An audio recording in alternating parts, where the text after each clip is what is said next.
हमने के जन पाठ पढ़े के बा, ए पाठ के नाम का है स्वदेशी। का पाठ के नाम है स्वदेशी। स्वदेशी देखा ई एगो ऐसा शब्द बा स्व कि अगर कहीं भी चीज अगर ई लाग जाए स्व तो कोई के भी कोनो चीज होके लेकिन का हो जाए आपन हो जाए। हमनी के भारत ऐसा देश रहे कि जोन की 200 वर्षों तक का भइल अंग्रेजी शासन के गुलाम रहे, लेकिन हमनी के भारत का भइल स्वतंत्र। स्वतंत्र का मतलब आजाद यानी कि आपन, स्वाधीनता यानी कि अपने अधीन, एगो कहला पराधीनता यानी कि दूसरा कोई के अधीन, एगो कहला स्वाधीनता यानी कि अपने अधीन। तो स्वदेशी कह चाहे स्वतंत्र कह मिलना चाहे स्वराज कह, स्व मतलब आपन राज, लेकिन हमनी का आपन राज ना रहे। कब तो 200 बरिस यानी कि 1947 से पहले केकर राज रहे अंग्रेज के, लेकिन हमनी के राज प्राप्त होइल यानी कि हमनी के स्वराज प्राप्त होइल यानी कि आपन राज। तो ए पाठ में जौन बात लेखक बद्री नारायण चौधरी जेकरा के लोग प्रेम घन के भी नाम से जाना जाला ना, जैसे कि लोग देश के प्रधानमंत्री हमनी के भारत देश के प्रधानमंत्री कहेला के बा, देश के प्रधानमंत्री के बा नरेंद्र मोदी। तू नरेंद्र मोदी कहत रहा, लेकिन देश में कुछ ऐसा व्यक्ति बाड़न बेरोजगार जे लाचार जो इनकरा के नरेंद्र मोदी ना कहेला सरेंडर मोदी कहेला, इनकरा के चौथी पास भी लोग कहेला, फेंकू भी कहेला। अब बतावा कि जे 10 लाख के सूट पहन के कोई शासन कर सकता, कोई समाज की सेवा कर सकता है?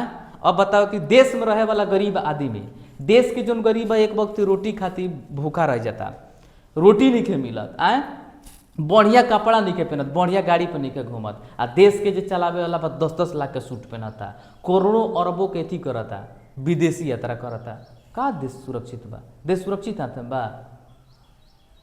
देखो देखो कोनो भी चीज होके हमने के देश के जो हालात बा अभी हमनी के देश देखा समझे पहले बताते तरह के कि आंधी तूफान जब आवेला तब पता ना चलेला।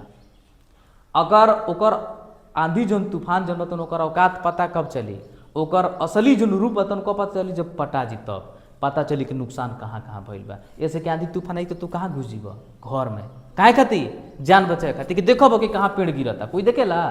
अच्छा आंधी तूफान आई तो कोई देखेला कि पेड़ गिरल के? क्या देखल? तुरंते घर में घुसी, आ जब बहरी निकली तो देखी का ही दादा फलानवा के तो टीना उधिया के दूसरा के द्वार पर चल गई बा, फलानवा के कपड़ा उधिया के ओकर द्वार पर हई पेड़ कबरी के होने चल गई बा, फलानवा के घर ढह गई बा। कब पता चलेला? जब अस्थिर होखेला। तो वही तरह देश के जन अभी हमनी के वर्तमान हालात बा अभी नहीं के पता चली, अभी ना पता चली, जाए दिन सत्ता परिवर्तन हो दिन पता चली कि हमनी के कौना स्थिति में बनी जा। तो आंधी आई तो ना करना बुझी, आंधी जब समाप्त हो जाला आंधी तूफान तब ओकर परिणाम पता चला। लड़ाई झगड़ा जब होकेला तब थोड़े पता चला, जब शांति हुई नो तब पता चली कोई कपार फुट गल, कोई मुँह फुट गल, तमाम केस फौजदारी हो गल, लड़त रह केस फौजदारी। तो ये पाठ में जो बात हो ना आपन चीज के बताल स्वदेशी यानी कि आपन देश के, लेकिन स्वदेशी बा ना, हम पहनले बानी स्वदेशी ना है, तू जहाँ बैठल बा तो स्वदेशी ना है, जौन चीज हमनी के बोल चाल बा जो रहन चाल बा तो देशी ना है, ये सब कहाँ विदेशी है, कहाँ विदेशी, लेकिन देशी कहीं भी कोनो चीज लौकत नहीं है। तो पाठ के लेखक के हटे स्वदेशी पाठ के लेखक हन बद्री नारायण चौधरी, बद्री नारायण चौधरी, बद्री नारायण चौधरी जेकरा के लोग प्रेम घन कहेला। का कहला नी? प्रेम घन। प्रेम घन के बारे में ये पाठ के याद रखिए कि स्वदेशी पाठ के लेखक के हटे बद्री नारायण चौधरी या प्रेम घन के भी नाम से तू जानत रह। चला आज हमने के इनका बारे में कुछ जानल जाए। तो सबसे पहले जान जाए कि पाठ के जो लेखक हटे प्रेम घन पहले कहता प्रेम घन के जन्म जनबा कब भई रहे? तो 1855 मिर्जापुर उत्तर प्रदेश, यानी कि सबसे पहले वस्तुनिष्ठ हमनी के जाने के जिक्र कर जाए। तो याद रखे स्वदेशी पाठ के जो लेखक रहे ओकर नाम रहे बद्री नारायण चौधरी यानी कि प्रेम घन। कोई पूछी कि प्रेम या कोई भी पूछ दी कि प्रेम घन पढ़ले बड़ा स्वदेशी पाठ, तो ये बताओ कि प्रेम घन के पूरा नाम का है? तो कब बद्री नारायण चौधरी, कब बद्री नारायण चौधरी यानी कि प्रेम घन। अब बद्री नारायण चौधरी के जन्म कब है? तो याद रखे 1855 मिर्जापुर उत्तर प्रदेश में भई रहे। इनकर देहांत मृत्यु या निधन एक ही शब्द के कई गो नाम, एक ही शब्द के यानी कि कई गो नाम, जैसे बता ना कि वो लड़का बा के कई गो नाम से जाने ला दे में ना, तो वही तरह एकरा के हमनी के जब व्याकरण पढ़ले में जाता व्याकरण में तरह बता पर्यायवाची शब्द, पर्यायवाची शब्द, पर्यायवाची शब्द के कहे के मतलब बा कि किसी भी व्यक्ति वस्तु या स्थान को एक के अलावा कई नामों से जानना प्राची शब्द कहलाता है। स्वदेशी कह, स्वाधीनता कह, स्वराज कह, आज़ादी कह, कुल एक ही होला ना, कुल एक ही होला। वही तरह अब बताओ तनी कि निधन कह, मृत्यु कह, चाहे प्राण फेंकल कह, हाँ, चाहे देहांत कह, सब एक ही हो गल ना। तो अब बताओ तनी, अब इनकर बुचिया पूछाइल कि मैया कहाँ बाड़ी, तो मैया मर गई बड़ी, कहाँ गई बड़ी, तो दुनिया में चली गई। अरे भाई दुनिया में चल गई, सोच छोट लड़की भी लेकिन समझदारी बनो कि दुनिया में चल गई, ये दुनिया छोड़ के दूसरा दुनिया में चल गई। सुनिए कहानी। तो यही बताओ तनी, तो इनकर निधन कब रहे, तो 1922 में। एक बात याद रखिए कि प्रेमगंज जनरल तन अपने जीवन के आदर्श के कारण माना तला भारतेंदु हरिश्चंद्र के कारण के भारतेंदु हरिश्चंद्र के याद रखिए, भारतेंदु हरिश्चंद्र के हरिश्चंद्र के याद रखिए। भारतेंदु हरिश्चंद्र के का माना तलन आदर्श। अब भारतेंदु हरिश्चंद्र युग के भी एक कवि थे के प्रेमगंज के, याद रखिए। अब भारतेंदु हरिश्चंद्र के रहे हिंदी के जनक, हिंदी के जनक के करा कहला भारतेंदु हरिश्चंद्र के। आ व्याकरण के जनक पाणिनि के, ई तो जानते रहो व्याकरण के जनक। आ जनक सब कोई जानता, हाँ, पिता। जनक के मतलब पिता जे जन्म दिहल। तो कोनो भी आदमी जौन विषय के बारे में सबसे पहले ज्ञात कैलक है, सिद्ध कैलक है, जानकारी दिलक है, तो आदमी वो विषय के का कह जाला जनक। अब तू ही कोनो चीज नया बना दिल जौन की मार्केट में भी नहीं है, हाँ, तो तू ओकरा के जनके न कहब, फलानामा बनैले बा, गजब डेंजर बनैले बा, तो तू का हो गइल ओकर जनक हो गइल, याद रखिए। तो हो गइल आदर्श के कारण मानत भारतेंदु हरिश्चंद्र के। आ इहे प्रेमगंज जी सन 1874 में रसिक समाज की स्थापना किया था। कौन समाज? रसिक समाज। प्रेमगंज जी दूगो पत्रिका संपादन कैलन, एगो रहे मासिक आ एगो रहे साप्ताहिक। मासिक कहे का मतलब महीना में एक बार, समाचार पत्र जौन बात महीना में एक बार प्रकाशित होता रहे, आ एगो होता रहे साप्ताहिक यानी कि सप्ताह में। तब मासिक जौन पत्रिका रहे वो पत्रिका के नाम रहे आनंद कादम्बिनी। प्रेमगंज के जौन मासिक यानी कि मंथली जौन पत्रिका प्रकाशित होता रहे ओकर नाम का रहे आनंद काम्बिनी। और जौन मासिक अथी जौन साप्ताहिक रहे ओकर का नाम रहे, तो साप्ताहिक जौन पत्रिका ओकर नाम रहे नागरी नीरद। का नाम रहे? नागरी नीरद। तो इनकर पत्र हो गई, ई समाचार पत्र हो गई, एक कृति भी कह सकला। और इनकर कृति में तरह के बतैनी ही कि प्रयाग रामागमन भारत सौभाग्य यानी कि प्रेमगंज जी के द्वारा लिखा हुआ किताब है। अब हमनी के पाठ में चलो, हमनी के देर न करते हुए हमनी के आवल जी पाठ में स्वदेशी। स्वदेशी, स्व के मतलब आपन, आ देशी के मतलब देश के कोनो चीज देखल जाओ कि बा कि ना। प्रेमगंज जी ए पाठ में यह बतैले बड़न कि भारत में वर्तमान भारत की स्थिति बा का स्वदेशी बा कि नहीं है। ए पाठ से तहार दिमाग खुल जाए, अब पता चल जाए कि देश में का बा आ का चीज नहीं है। सुनिए का कहता, पहला पंक्ति कहता कि सबे विदेशी वस्तु नर। अरे भैया, सबे विदेशी वस्तु नर, जतना कुल वस्तु बा सब का बा विदेशी बा, आदमी भी का बा विदेशी बा। गति रीत लखात, जौन भी चीज बा गति रहन सहन जौन भी सब का बा विदेशी बा। अब कहते कि भारतीय कछु न अब भारत में दरसात, जहां भी चीज देख सब का बा विदेशी बा, कहीं भी भारत के चीज दिखाई नहीं खे दे। सोचे वाला न बात बा कि तू भारत के होके अब भारत में तारा चीज अंदर दिखाई नहीं खे दे। सोचे बात मानू। अब का कहता कि मनुज भारती देखी को सकत नहीं पहचान, मुसलमान हिंदू किधो के है कब्रिस्तान। अब पहले एगो ऐसन जमाना रहे कि देखला से पता चल जाए के हिंदू है, के मुसलमान है, के सिख है, के ईसाई है। अब तो पते ना चली। आ हिंदू के मेन मूछ, आजकल कोई मूछ रखता? मूछ कोई रखता? यानी कि 100 गो में 5 गो आदमी मूछ रखता, ना तो मूछ ना। अब दाढ़ी के रखता? हिंदू रखता, मुसलमान दाढ़ी रखल, तो चिन्हाते नहीं के हिंदू है, के मुसलमान है, आ के सिख है, आ के ईसाई है। देश में तो इतना अराजकता फैल गई बा कि हिंदू मुस्लिम सिख ईसाई आपस में है भाई भाई, लेकिन अब भाई भाई नहीं खन। हिंदू मुस्लिम सिख ईसाई अब वर्तमान के जो समय बा हो गई बड़न भाई कसाई। कोई एक दूसरे के देखल नहीं के चाहत, सब एक दूसरे के चाहता कि कैसे ही हमारा से नीचा रहत। बायकता हो, कोई देखल चाहता? हिंदू जन बड़ा तन मुस्लिम के मारल चाहता, मुस्लिम जन तन हिंदू के देख के हिन भावना से देखल चाहता, लड़ा झगड़ा मर। देश बर्बाद हो जाए से। मैत्री भाव वसुधैव कुटुंबकम ऐसा कुल अवधारणा बा जौन की मिला के चलब तब जाके देश के रक्षा होके चाहे देश के बन कर दह। अब कहता कि पढ़ी लिखा परदेश की बुद्धि विदेशी पाए। हती चूँकि जब लड़का पैदा भइल तबे माई बाबू कहता कि हम अपना लड़का के कहाँ पढ़ाई, इंग्लिश मीडियम में। आहि रे दादा, का इंग्लिश मीडियम पढ़ेब? हाँ, हिंदी मीडियम नहीं खे, सरकारी स्कूल नहीं खे ना, इंग्लिश मीडियम पढ़ाई, कुछ भी हो जाए, खेतों बेच के पढ़ाई, कर्जों काढ़ी के पढ़ाई, नौकरियों मजदूरियों करके पढ़ाई। हाँ, मोरा से ज़्यादा मेहरारू टाइट बड़ी से पढ़ावे खातिर इंग्लिश मीडियम में।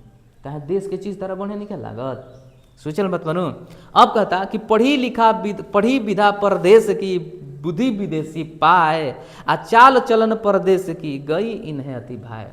हम बचू अपना लड़का के पढ़ाई इंग्लिश मीडियम में, हम अपना लड़का के विदा कर विदेश पढ़ाई खातिर, हम भारत में ना पढ़ाई।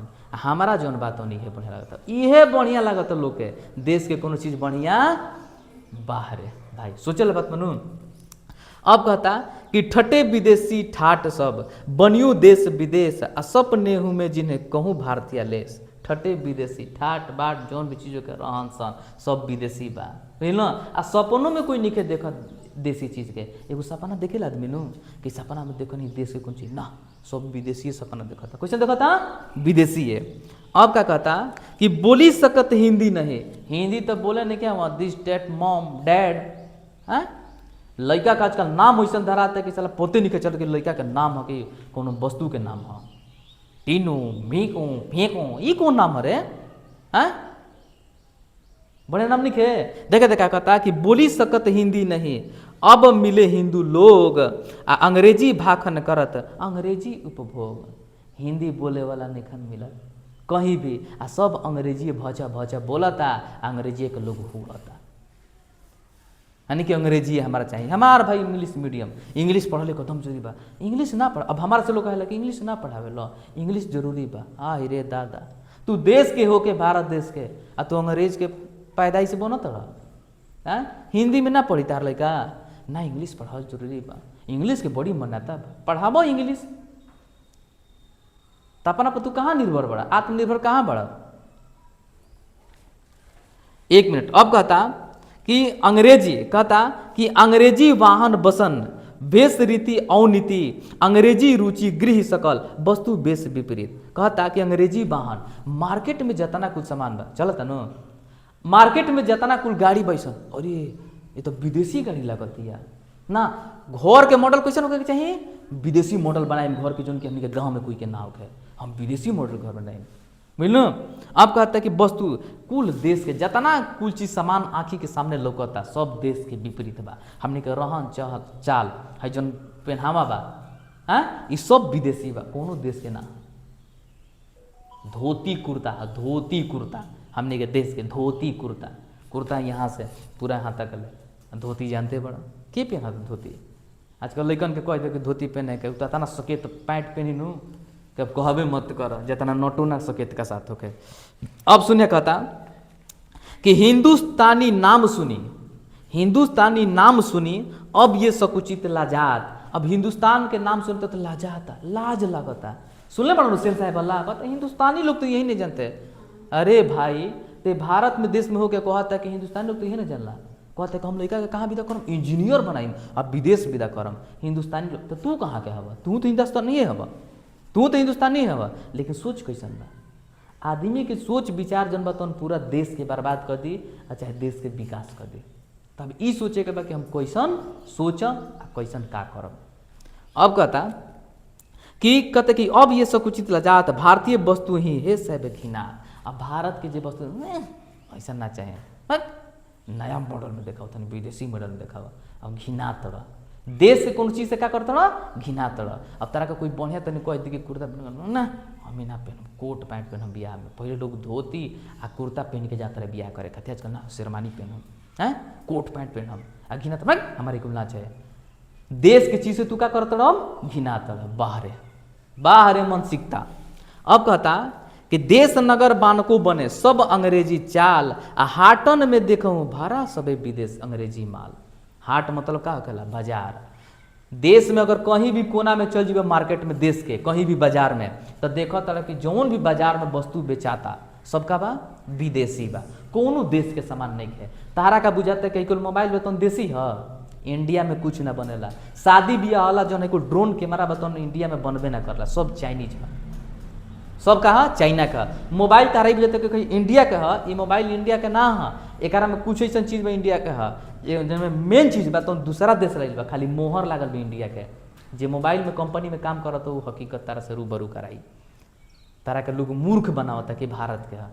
आज है गूगल बा, यूट्यूब बा, फेसबुक बा, ईमेल बा, आज अगर बंद कर दे अमेरिका तो पूरा तहस नहस हो जी, हो जुनू जितना कुल ऑनलाइन प्रक्रिया बा खत्म हो जी कि ना। का भारत के है ये ना, तो तू खुद दूसरा कोई पर निर्भर बड़ा। कहाँ बा स्वदेशी, बा स्वदेशी, बा स्वदेशी है ये नहीं है, सब विदेशी बा। अब कहता कि जिनसो संभलत सकत नहीं, ए हीरो, जिनसो संभलत सकत नहीं, तनकी धोती ढीली ढाली, आदेश प्रबंधन करी हैंगे, वह यह कैसी खाम ख्याली। जेकरा से धोती नहीं के संभरत, अब सुनना बताते नहीं, जौन आदमी से खुद के धोती नहीं के संभरत, उद्देश्य के संभारी समर सकता कबो। अब कहता कि दास वृत्ति के चाह चहूँ, दिशी चारहूँ बर बढ़ाली, बरन बढ़ाली, आ करत खुशामत झूठ प्रशंसा, मानहूँ बने डफाली। कुछ ऐसा एगो आदमी बड़न हमनी के देश में, बहुत ऐसा आदमी बड़न कि देश के खातरन, देश में बैठ के राज करतरन, आ गुणगान केकर करतरन दूसरा देश के। ए आदमी के कहल बा डफाली।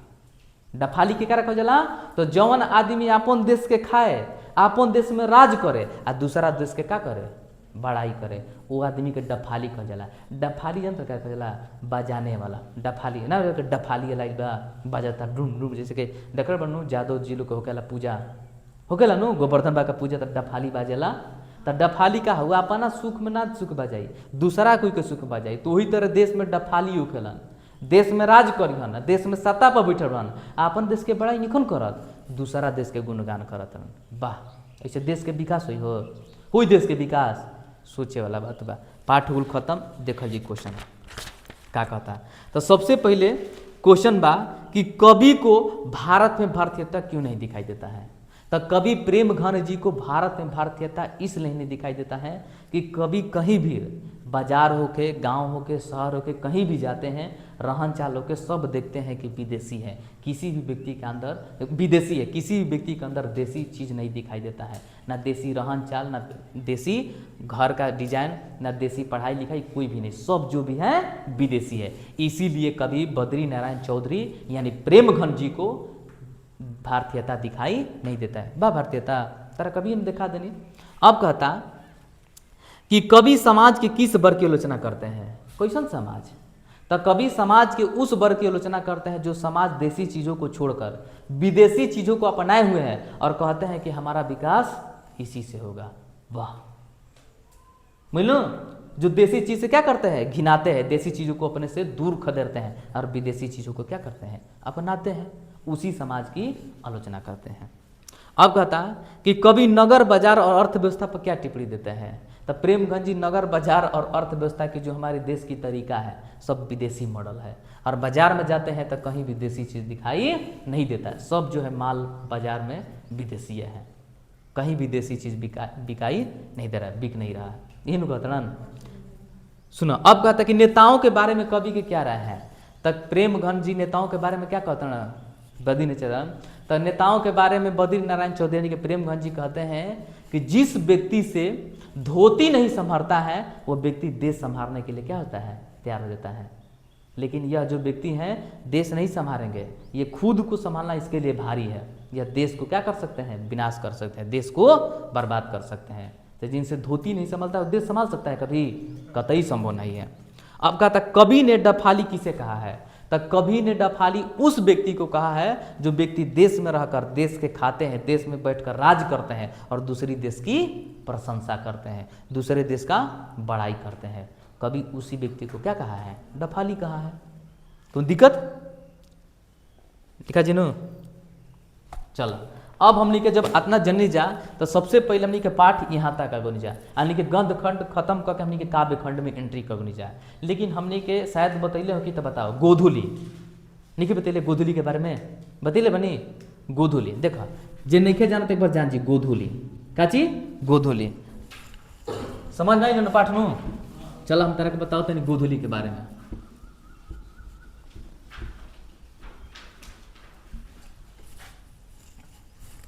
क्या चीज गोधुली, गोधुली के मतलब का होला? गोधुली, गोधुली एक अर्थ अगर निकाल दिए तो लोग कई तरीका से निकाला। कहला गोधुली यानी कि गाय के पैर का नीचे का जो धूर है ओकरा के भी लोग कहला गोधुली। क्या कहला नी? गोधुली। लेकिन हम बताओ तनी गोधुली के मतलब होखेला, देखो गोधुली, गोधुली जौन शब्द बा एकर जौन विपरीत शब्द होखेला यानी कि उल्टा ओकर होखेला उषा काल। क्या होखेला? गोधुली के विपरीत शब्द क्या होता है? यानी कि विपरार्थक विलोम शब्द। गोधुली के विलोम शब्द क्या होता है? उषा काल। गोधुली के विलोम शब्द क्या होता है? उषा काल। गोधुली के मतलब हम भोजपुरी भाषा में तारा के बताते हैं गधबेर। क्या चीज? गधबेर। गधबेर कहे का मतलब है कि शाम के बेरा। घरे तो सुन ले कहबा कि अरे गधबेर भइल बा मत खो, गधबेर में खाना ना खाई जाला ना। नहीं सुनल भोजपुरी में सुनल तू घर गधबेर भइल अरे मत को खाना। तो गधबेर के मतलब शाम के समय, यानी कि जब देखा तब एक अगर सही तरीका से कोई कहे कि गोधुली के कार्य का चला तो दिन के समय समाप्त, यानी कि दिन के समय समाप्त। अब बताओ तनी कि जौन दिन के समय बा हैजा क्या होता? समाप्त होता। हैजा रात के क्या होता? हैजा ले शुरू होता। तो दिन के समय समाप्त और रात के शुरू होने का बीच वाला जो समय होता है क्या चीज? बीच वाला। एक आदमी कहला गोधुली। कोई पूछी कि गोधुली किसे कहते हैं तो दिन के समय समाप्त और रात के शुरू होने वाले बीच के समय को हम क्या कहते हैं? गोधुली कहते हैं। यानी कि भोजपुरी भाषा में क्या कहला? गधबेर। यानी कि शाम के समय जनकरी किरीन डूबेला, जनकरी किरीन डूबेला। अब एक से भोजपुरी कौन चीज होखेला? वही लोग किरीन जनकरी शाम होखेला। किरीन यानी कि सूर्य जौन बना क्या होखेला? अस्त होखेला। क्या होखेला? अस्त होखेला। एक आदमी कहला गोधुली। ठीक न? अब बताता है तो दिन के समय समाप्त और रात को शुरू होने के समय से पहले बीच वाला जो समय होता है उसे हम क्या कहते हैं? गोधुली कहते हैं। क्या कहते हैं? गोधुली। और गोधुली के उल्टा क्या होखेला? उषा काल। गोधुली के उल्टा क्या होखेला? विलोम शब्द। जैसे कि आगे के उल्टा क्या होखेला? पीछा। तो हर चीज के विपरीत शब्द होखेला। जीवन के उल्टा क्या होखेला? मरण। जन्म ले ले बड़ा तो एक दिन मरे के बाद। अटल सत्य क्या है? मृत्यु। लेकिन फिर भी लोग हाई हाई करता है, हाँ ही दादा पैसा के पीछे लोग भागता, तमाम चीज़ के भागता है। आ सब जाना था कि एक दिन हमारा जाए के बा। का चीज? जाए के बा। तो अटल सत्य क्या है? मृत्यु। जब जन्म ले बड़ा तो एक दिन तारा प्राण फेंके के बा। अब जैसे फेंका कौन दिक्कत? तो याद रखिए। तो गोधुली के उल्टा क्या होखेला? उषा काल। तो अब जब भाई साँझ के समय भइल गधबेर, यानी कि सूर्य जब अस्त होता ना तो एक मतलब उदय, यानी कि सूर्य जब उगा सुबह के बेरा ना निकाल के किरण फूट गए उठ रे ना कहल कि किरण फूट गए उठबे कि ना किरणवा होखी। तो उघरी आदमी का कहला उषा काल, यानी कि रात के समय समाप्त। का चीज? रात के समय समाप्त और दिन के का होखेला? उजाले शुरू होखेला। रात के समय समाप्त होखेला और दिन के का होखेला? शुरू होखेला। बुझल ना? एक आदमी कहला उषा काल। तो रात के समय समाप्त और दिन के समय शुरू होने से पहले बीच का जो समय होता है उसे हम क्या कहते हैं?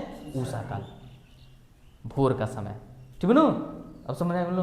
तो कोई भी पूछी गोधुली क्या है, उषा काल क्या है, तो आसानी भाषा में समझा दिया। कोनो दिक्कत समझ में आई पाटनो? आज के लिए बस सेवा इतना ही।